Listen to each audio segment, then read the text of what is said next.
Aziz bolajonlar, sizlar bilan bir o'yin o'ynaymiz. O'yinimiz nomi bo'g'inga bo'l. Doskaga e'tibor beramiz. Nimalarning rasmi bor?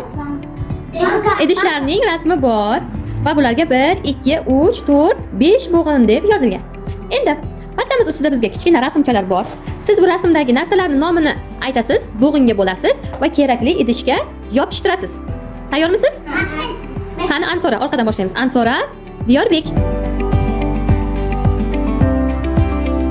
Ovozimizni chiqarib aytamiz. Kapalak bo'g'inga bo'ling. Nechta? 3 ta demak, 3 ta bo'g'in. Maymun. Aha, yo'q.